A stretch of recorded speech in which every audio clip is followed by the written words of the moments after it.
ना कोई 3 लाइन जा चुके नंबर राय के पास। ठीक है, हम घर गए, हाँ हो जाएगा, आज तक देखने नहीं आया, हो जाएगा क्या?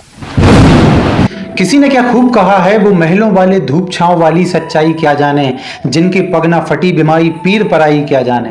दोस्तों, लोकतंत्र की सबसे बड़ी ताकत एक मतदाता होता है। वह अपने एक वोट के साथ सिर्फ किसी नेता को नहीं चुनता, बल्कि अपने विश्वास, अपनी उम्मीदों और अपने भविष्य को उसके हाथों में सौंपता है।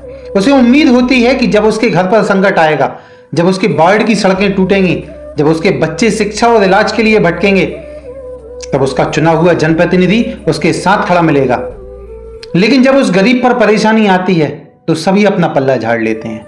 नमस्कार दोस्तों, मैं सचिन जैन स्वागत करता हूं आप सभी का। दोस्तों, बुधवार रात हुई तेज बारिश ने नगर गैरतगंज के वार्ड क्रमांक 13 में रहने वाले कई गरीब परिवारों की जिंदगी उजाड़ दी। किसी की वर्षों की मेहनत से बनी दीवार ढह गई, किसी की छत टूट गई, तो किसी का पूरा आशियाना ही मलबे में बदल गया। जिन लोगों के सर पर पहले से ही मुसीबतों का बोझ था, उनके सामने अब खुले आसमान के नीचे रात गुजारने की नौबत आ गई।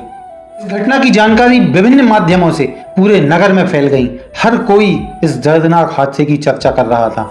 लेकिन सबसे बड़ा सवाल यह है कि क्या किसी जनप्रतिनिधि ने उन परिवारों के बीच जाकर उनका हाल पूछा? क्या किसी ने उनके आंसू पोंछने, उनको ढांढस बंधाने या यह भरोसा दिलाने कि वह अकेले नहीं है, कोई पहुंचा? दुख की बात यह है कि जिन लोगों को जनता ने अपने सुख दुख का साथी समझकर चुना था, वे इस कठिन समय में कहीं नजर नहीं आए।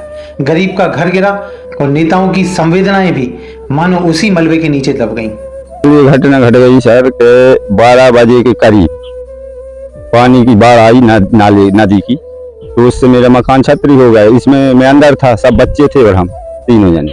तो हमने कही कुछ सामान अपन रख दें तो उठा लें। तो यहाँ से दीवार गिरी तो छप्पर हम लोगों के ऊपर गिरा, तो हाथ लगा के हम लोग निकल के भाग गए। सब राजकुमार कुटीर आया था मेरा। अच्छा जी, तो इन्हें हमें बुलाया कि तुम्हारा नाम आया है, रजिस्ट्री नहीं है। तो पहले हमने कराई नहीं थी, सब पैसे नहीं थे। तो हमने कहा साहब रजिस्ट्री नहीं है, तो हाँ मतलब आप बताओ रास्ता। तो कह रहे आप 2.5 लाख मिलेंगे, तो 50 हमें दे देना। दो तो नहीं साहब में 50 दे आप दे दें, 2 लाख में कैसे बना? राजकुमार ने नगर परिषद में जो हमारे 13 नंबर वार्ड का प्रभारी। कह रहे 50,000 हम कर दो, तो कह हम करवा देंगे। मैंने साहब में 50,000 नहीं दे सकता, गरीब आदमी। आप जब किस्त मिलेगी तो ज्यादा में 2-5 हजार 10,000 रुपया दे सकता। दोस्तों, सरकारें गरीबों और असहाय लोगों के लिए विभिन्न योजनाएं चलाती है, लेकिन सरकार और जनता के बीच बैठे कर्मचारी गरीबों तक योजनाएं पहुंचने ही नहीं देते। अब आप ही बताइए, क्या यही है गैरतगंज के विकास की असली तस्वीर? अगर आपको यह खबर अच्छी लगी हो तो इसे शेयर करना ना भूलें। आज के लिए इतना ही, फिर मिलेंगे किसी नई खबर के साथ। तब तक के लिए धन्यवाद।